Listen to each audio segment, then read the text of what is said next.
Where the Wild Things Are. Story and pictures by Maurice Sendak.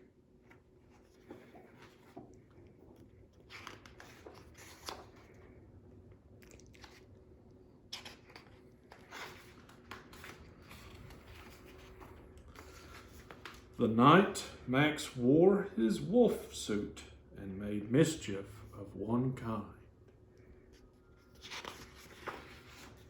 and another.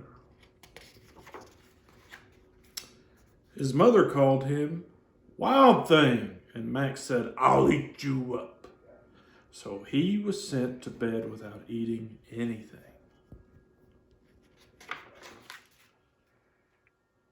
That very night in Max's room, a forest grew and grew and grew until his ceiling hung with vines and the walls became the world around. And an ocean tumbled by with a private boat for Max, and he sailed off through the night and day.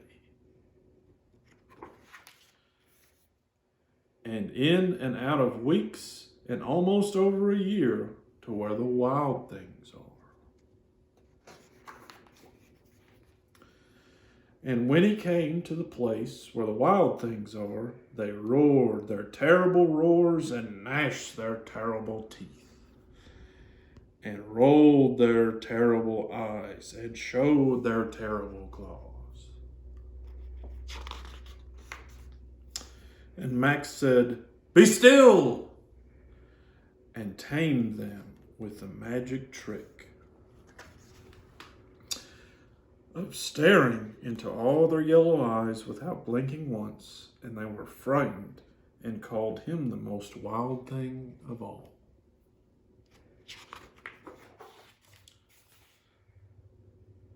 And made him king of all wild things.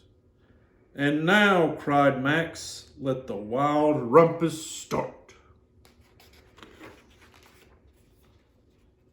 Party. Hanging party. Ride party. "Now stop," Max said, and sent the wild things off to bed without their supper. And Max, the king of all wild things, was lonely and wanted to be where someone loved him best of all. Then all around, from far away across the world, he smelled good things to eat. So he gave up being king of where the wild things are.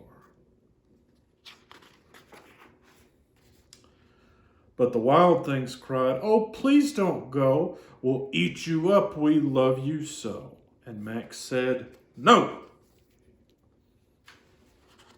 The wild thing roared their terrible roars and gnashed their terrible teeth and rolled their terrible eyes and showed their terrible claws.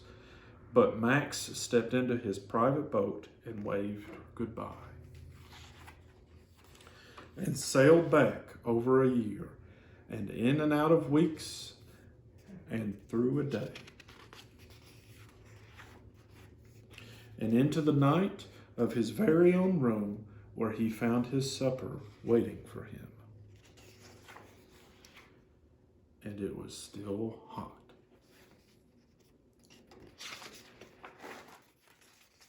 Leave